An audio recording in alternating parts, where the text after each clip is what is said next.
Bonjour, c'est Jean-Serge Moulumba, le spécialiste de tes relations plus épanouies au quotidien. Alors là, nous allons aborder les 3 points qui sont du jour, à savoir le premier, l'histoire des points. Les points. Ben oui, les points. Pourquoi les points? Je me souviens, il y a déjà quelques temps, lorsque je commençais le grappling, nous étions là, pas très nombreux ce soir-là, avec quelques novices fraîchement débarqués sur la zone du grappling, donc les ceintures blanches. On était moins d'une dizaine. Mais ce jour-là, il y avait le professeur de remplacement parce que les titulaires n'étaient pas là. Je crois qu'il venait de la région en tout cas. Et comme c'était à peine les premières séances pour moi, il était très très sérieux à nous dire, écoutez, là, il faut les crochets parce qu'il faut les points. C'est très important les points parce que c'est comme ça que tu gagnes le combat. Alors, moi j'entendais pour les premières fois en fait l'histoire des points. Et je me disais, mais c'est quoi cette histoire de points? Je regardais autour de moi pour voir si j'étais vraiment le seul à ne pas comprendre. On n'a pas envie d'être ridicule. Parce qu'à un moment, je me suis dit, mais ils n'ont pas de cartes. C'est pas un jeu de cartes ici. Parce que j'en étais là. Je me disais, mais pourquoi les points? Puis, bien entendu, j'ai fini par comprendre que c'était en fonction de la hiérarchie de domination dans l'évolution du combat par rapport aux situations positionnelles, etc., etc. Mais pourquoi les points quand même? Si moi, je ne suis pas intéressé par la compétition, si moi, les points, ça n'a aucun sens pour moi, alors devrais-je pour autant arrêter de m'entraîner? Eh bien non. Eh bien non. IBJJF, c'est seulement un style, un format, une expression précise du grappling, du jiu-jitsu qui existe bien entendu sur plusieurs types de formats, y compris No Time Limit, WNO, c'est illimité, voire aussi les sections Self-Defense. Donc, quand les cours sont très fortement connotés IBJJF comme Rule 7, moi j'ai tendance à penser que ça fausse le message qui est quand même que nous sommes en train de nous former à une discipline qui est multi-polyformelle. Il y a des formats où on donne 30 minutes, 40 minutes, 1 heure si on veut de match. Il y avait des no time limit. J'ai vu sur internet, tu peux regarder des combats qui durent plus qu'1 heure. Les règles sont là pour servir ton expression. Qu'est-ce que tu veux exactement produire comme expression en termes de grappler? Qu'est-ce que tu veux produire comme expression en termes de fighter? Les règles ensuite vont te donner une orientation pour ton expression. Évidemment, je parle de format quand il y a des règles, parce que quand on est dans la violence criminelle, c'est tout autre chose. Et la nuance est de taille parce que quand tu prends une position comme celle du back take, c'est-à-dire le dos, eh bien dans le sport de grappling, dans les situations MMA, c'est complètement royal d'être dans le dos parce que c'est l'endroit où tu as le plus de chances d'atteindre la finalisation.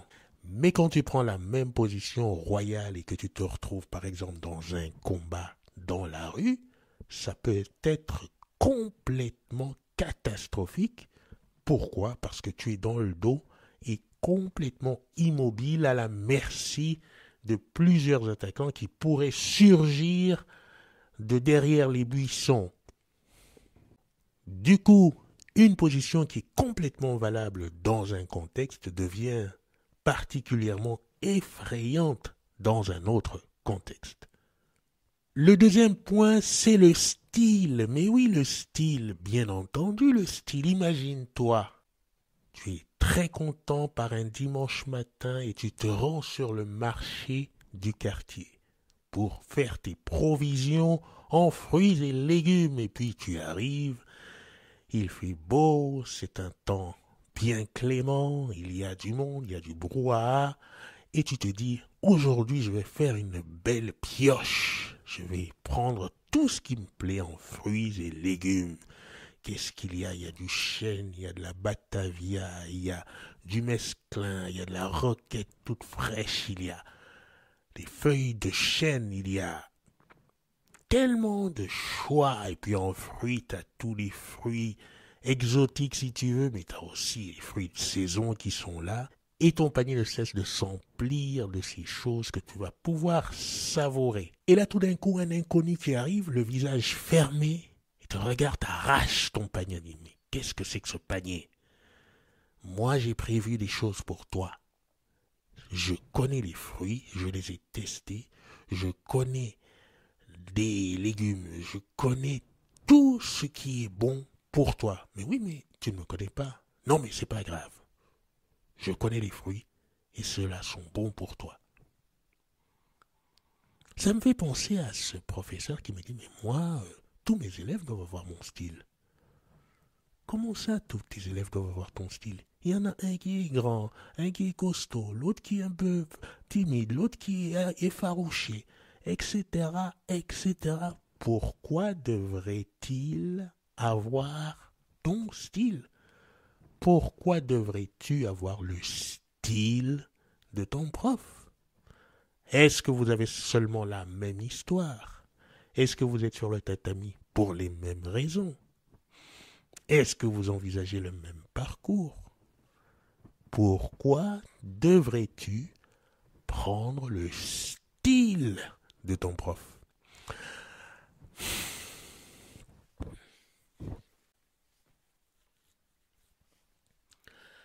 Le troisième point, c'est la langouste. Eh oui, la langouste. Alors j'étais là au bord du tatami, un petit peu pensif.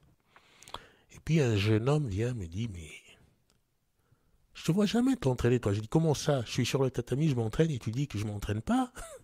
Non, non, c'est pas ça, je te vois jamais t'entraîner. Mais si, je t'ai dit, je suis là, je m'entraîne. Non, en fait, quand on fait les langoustes, toi tu les fais pas. Toi tu fais les langoustes pourquoi? Ben, je fais les langoustes parce que c'est un mouvement très important qui me permet de retrouver la garde. J'ai dit, waouh, c'est super ça, ça fait combien de temps que tu fais? J'ai dit, oh, je suis là depuis 2, 3 semaines. Ah ben c'est super si tu définis les langoustes comme ça. Alors tu as pu tester là un peu comment ça se passait quand tu avais à devoir sortir des positions dominantes? Comment ça s'est passé avec cette langouste? Non, j'y arrive pas. Tu n'y arrives pas? Comment ça, tu n'y arrives pas?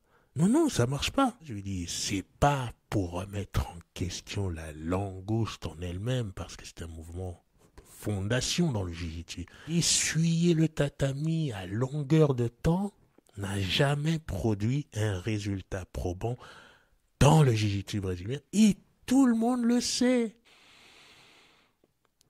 Je te dis à la prochaine vidéo.